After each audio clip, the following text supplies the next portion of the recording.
Hello, and welcome to our program, Astronomy for Everyone. The topic for this month's show is the Kaali Crater.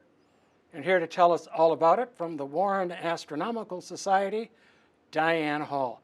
Diane, welcome back to the show. Hello, thank you for having me back. Yeah, it's been a while, I think. It has. Well, before we get into the Kaali Crater, tell our audience a little bit about your astronomy background. Certainly.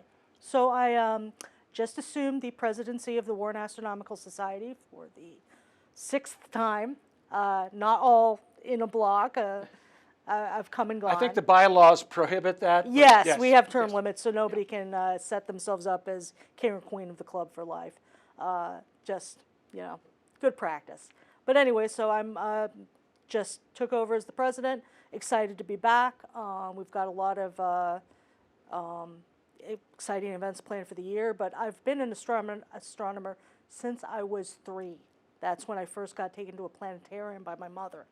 So, interesting. And then she bought me a tiny little pair of binoculars. So I've been stargazing for a long time.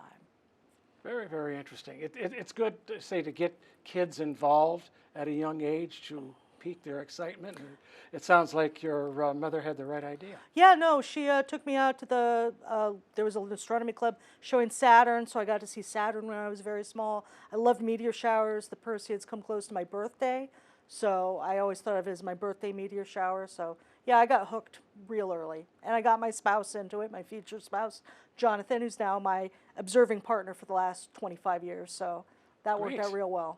Terrific, terrific.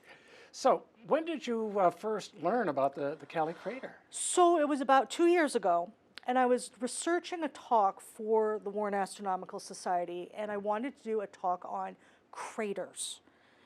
And specifically not pristine craters like the one in Arizona that everybody thinks about when they think about Meteor crater. Sure. I wanted to do a talk about craters that people live in and around. And it turns out there's lots of craters that people are just going about their everyday lives with cities inside of a crater, or in the case of Chesapeake Bay, where my sister-in-law lives, millions of people around the rim of this giant ancient impact site that nobody even thinks about when they think about craters, but that's what it is.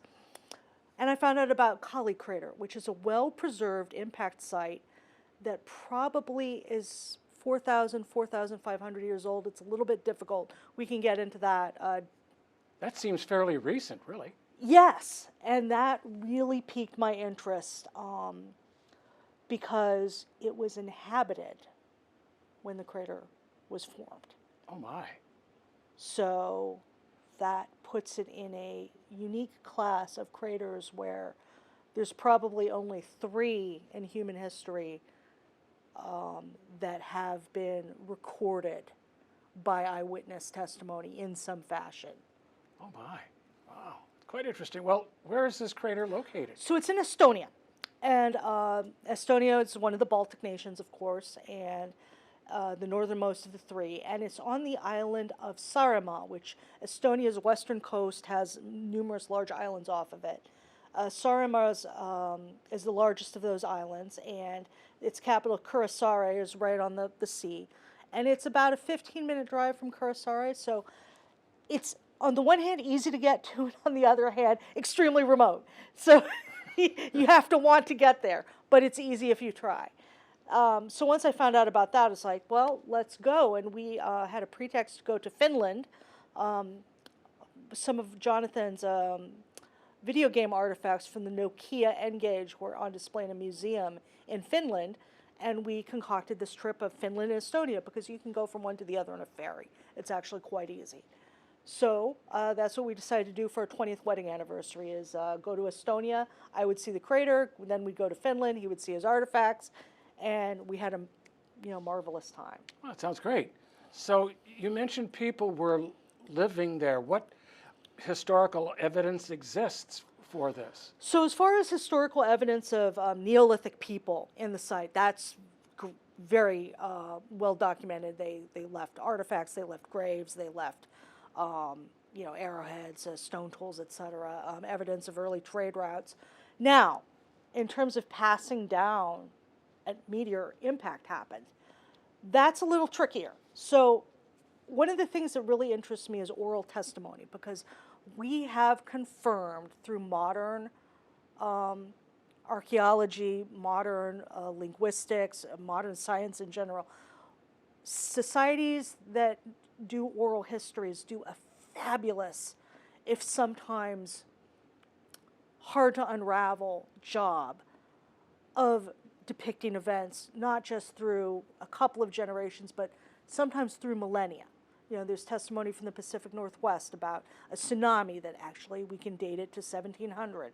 There's testimony from the Aboriginal peoples of Australia that goes back millennia.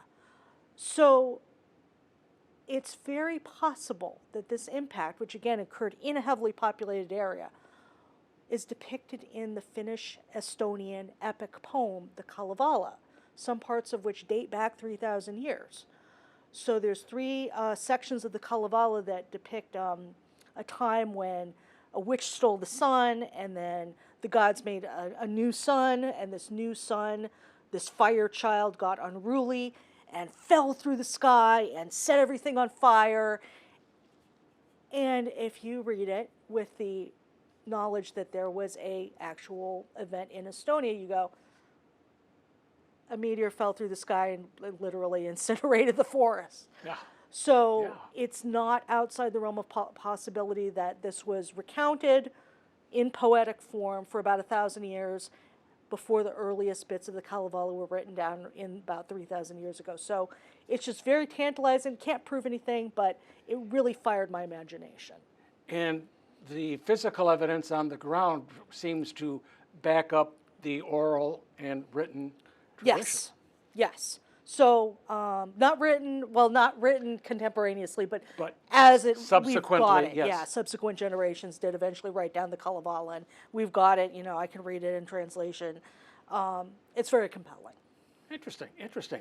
Obviously, if you were able to go there, people can go there to visit. Yes. So to get to Estonia, there's a main airport is in the capital, Tallinn. A very nice airport. Bills itself as the friendliest airport in the world. Might be. It was very cozy. So you go to Tallinn. We went through Munich, and then we rented a car, drove on. They have modern highway system. It's no different than driving in Michigan. Drove a car to a car ferry. Took the ferry to the island of Muhu. Then you drive through Muhu onto a causeway, and you end up in the island of Saaremaa. And again, 15 minutes away from the capital is the town of Kaali, which is well marked on the map. You know, you can use GPS. It's easy. You just have to want to do it, which I did. We were motivated to do it. So Jonathan did the driving, and I did the navigating, and we got to Kaali. There is one hotel on town. It doubles as a museum. Okay. A very nice little archaeological geology museum, very in-depth about the geology of the region. And then there's one restaurant, which was closed the day we were there. So we didn't get to have a beer at the tavern, which I really did want to do. But yeah, once you get to Kaali, the main thing to do when you're in Kaali is see the crater. Okay, so it sounds like the traveling, as long as you planned or prepared, it's not impossible, like getting to the top of Mount Everest or anything. Oh, no, yeah. We've done much harder things than going to Kaali. So it's the only trouble we faced was there's a bit of a language barrier when you get to rural Estonia. So Jonathan learned some basic Estonian through the app Lingvist, which is an Estonian-based language program, and it really came in handy because just numbers, learn your numbers before you try. So do attempt basic Estonian if you decide to go to Kaali specifically. Okay, did you find in Tallinn that a lot of people spoke English? Yes, Tallinn was very easy to get around. It's a cosmopolitan capital city, so no problem at all navigating Tallinn without basic Estonian. The only trouble in Tallinn is if you're staying in Old Tallinn, which I do recommend. It's a UNESCO heritage site because of the preserved city walls and all these fabulous buildings. Taxis don't like it. cobblestone streets, very narrow, very winding. We actually took public transportation in and then walked to our hotel. We did take a couple of taxi rides. Taxis are not happy in Old Tallinn. So that is tricky, but dealing with the people, dealing with reservations, restaurants, hotels, getting the rental car, all of that just seamless. Very lovely. Terrific. And so you flew from here, and then you said you went to Munich, and then from Munich to? Munich, or maybe it was Frankfurt, through Germany, Okay. which that was, we almost missed our flight thanks to the connecting flight, but thankfully we got on the plane to Estonia, and from there on out it was smooth sailing. And renting a car was no trouble at all. They drive on the same side of the road we do. Jonathan has an international driver's license, so it was just intuitive. Great. Yeah. Great. Yeah. Well, we're going to take a quick break right here, Diane. If any of you have a question, please send us an email. The address is down there at the bottom of your screen. And coming up next is Term of the Month with Stephen. Thanks, Don. The term of the month is K-dwarf. K-dwarf stars are called orange dwarf stars, and they're only a little smaller than the Sun, which is a G dwarf star, also called a yellow dwarf. From big to small, the mnemonic is, "Oh, be a fine girl, kiss me." This comparison images show them small to large, so K and G stars are third and fourth from the left. About 6,000 planets have been discovered so far, but M and G stars have been selectively investigated more. Planets are easier to find around M stars with the transit method, and G stars are brighter for velocity wobble studies. 580 K-dwarfs are within 108 light years of us, and only 44 have confirmed planets. That's 7.5%. When looking for habitable planets, the stars with reduced flare activity are better for planets' ability to retain an atmosphere. K stars produce less extreme ultraviolet radiation and have less flare activity than M stars. They also have longer stable lifespans than G stars, allowing life to develop.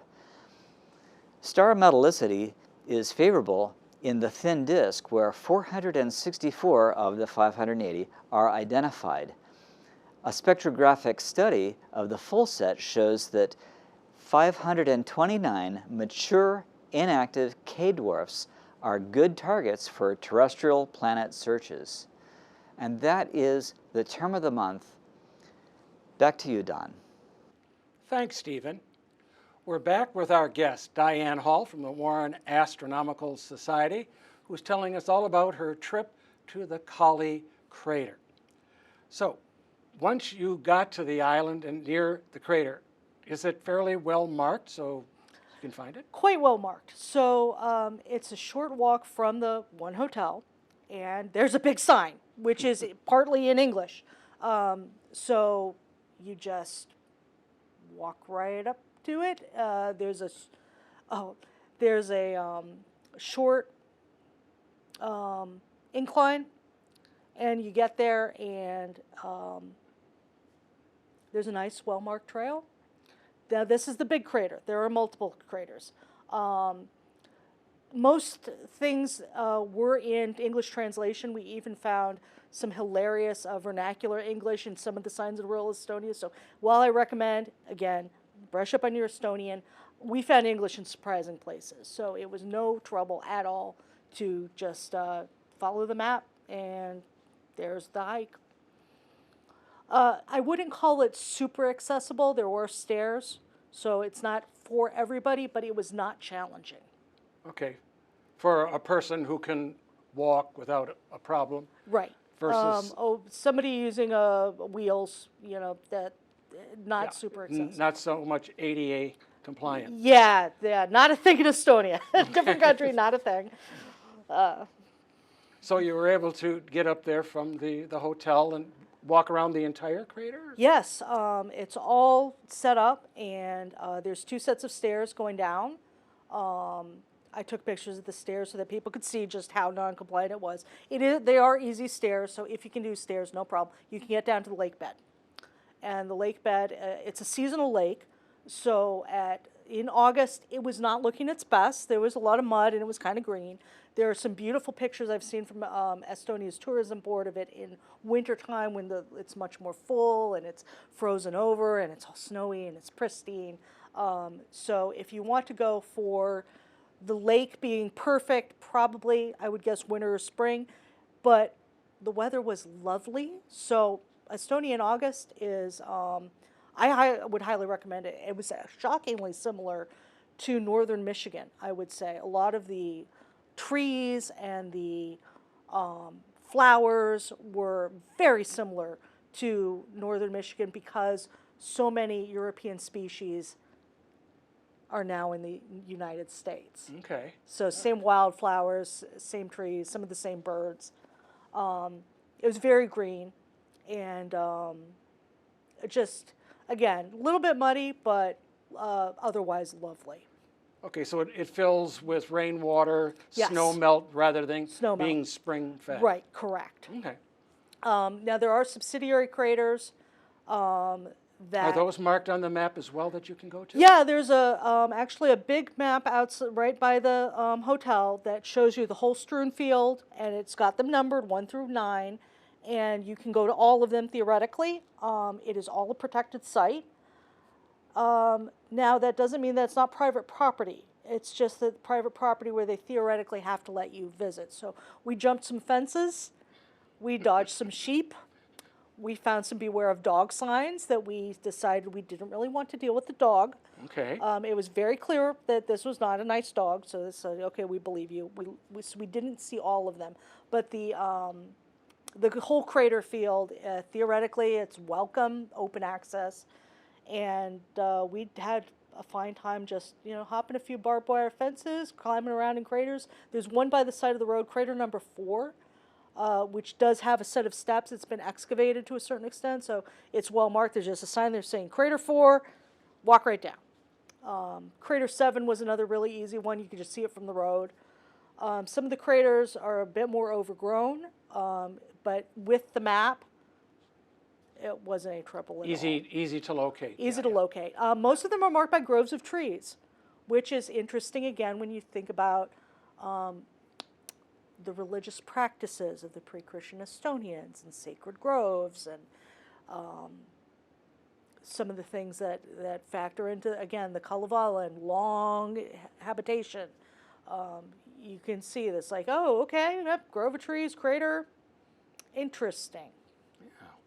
Well, you mentioned that there's water in it for a time.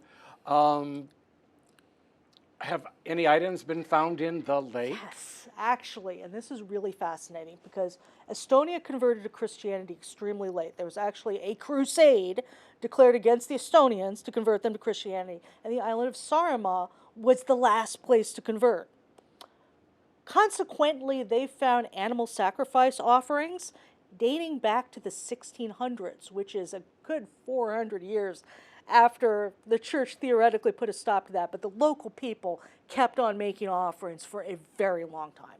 So there is a large quantity of animal bones that have been discovered and some silver jewelry, which was on display in the little museum there next to the hotel. Nothing super fancy, but... Have they been able to date that jewelry? I believe the jewelry is about 2,000 years old. Okay.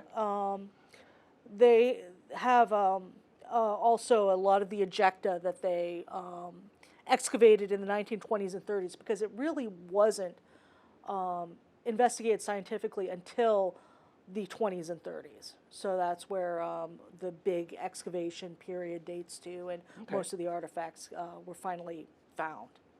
Now, you mentioned some of it's private property, but is all of it a protected National Heritage Site? Yes. Yeah, they're very proud of it. Okay. It's one of the 3 big things that they have on Saaremaa, the others being Panga Cliffs and the Anglia Windmill. So the cliffs, the windmill, and the crater are the 3 things that are considered to be like their treasures. Okay. They're on Saaremaa. All right. Now, we know now that it was an impact site. Did they always assume it was an impact site? So actually, when scientists started coming up with hypotheses to explain the landscape, because obviously this lake had been there for millennia, they thought it might be a volcanic caldera. And then one man, he was not a scientist by trade, but he was a mining engineer, started excavations in the 1920s and just diligently worked. He found no fragments in the main crater itself, but in some of the smaller craters, especially number 4, which is the easy one to get to from the road, and number 5, he found the ejecta finally. So he found the artifacts, and it's like, yes! And it was demonstrated, okay, it was an impact site. Now, very recently, they learned that a meteoritic iron arrowhead that was found in Switzerland is from the crater in Estonia. This was only confirmed within the last couple of years. Really? So that, to me, is fascinating because that places a lower boundary on when the impact could have occurred, because there's some discrepancies when you look at the different means of dating a crater. So they found some seashells, so you could date it using fossil seashells. You can date it using the strata of the ground. Sure. It's not like it's in a desert, so it's not a perfectly preserved crater. So there's some goofy math involved. But to me, I go with, it was about 4,000 years ago, and part of the reason I go with about 4,000 years ago is that arrowhead. The layer at which the arrowhead itself was discovered, it can't be more recent than the town. So some of the estimates are like, oh, well, maybe it was about 1800 BC. It's like, no, it's older than that. So science just keeps on producing marvelous things, and there's still more about that crater to be discovered. Okay, so in doing his research, he didn't find anything of a volcanic nature that you would say from a volcano in Hawaii. Oh no, yeah. They totally ruled it out. And then when he finally found the ejecta fragments, that put the nail in the volcanic theory forever. And he actually was very skillful at using the Anglophonic media of the age, so he was able to get it published worldwide that, like, we have a meteor crater in Estonia, which is pretty cool. Pretty media savvy for somebody in the 1920s.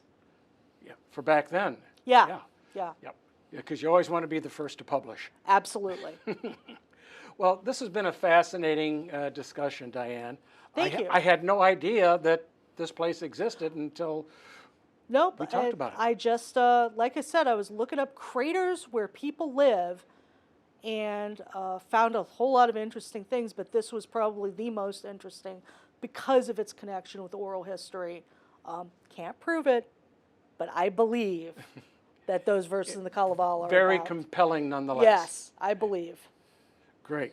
Well, this has been a fascinating discussion. I want to thank you for taking the time out of your day to Yeah, my pleasure. Thank you for inviting me back. It's always a good time here in the studio with you all. Great. Please visit our club website. The address is down there at the bottom of your screen. And coming up next is What's Up with Stephen. Thanks, Don. What's up in the night sky for February 2026? The sun goes from Capricornus to Aquarius this month, and in the field of the sun is Mercury, Venus, Mars, Saturn, and Pluto. Now, not all of them are. We're going to talk about Mars and Pluto just now. Mars goes from Capricornus to Aquarius, like the sun does. Rises at sunrise at the beginning of the month and goes to like 10 minutes, 12 minutes before sunrise at the end of the month. Pluto is in Capricornus all month, like it has been for quite a while now. And it rises at sunrise to about an hour before sunrise at the end of the month. So it's a little better, not a lot better, but a little better at the end of the month. Pluto is very difficult to spot. I wouldn't be looking at it in the morning. Then we have the moons. The month starts with a full moon on the 1st. Third quarter is the 9th. The new moon is the 17th, and the first quarter is the 24th. So then we have Saturn, the moon, Mercury, and Venus on the 19th. You can see the moon just up and to the right of Saturn here. Saturn is in Pisces, sets from 4 hours after sunset to 2 hours after sunset, so it's a little better at the beginning of the month. Mercury goes from Capricornus to Pisces and sets from half an hour after sunset to an hour after sunset at the end of the month.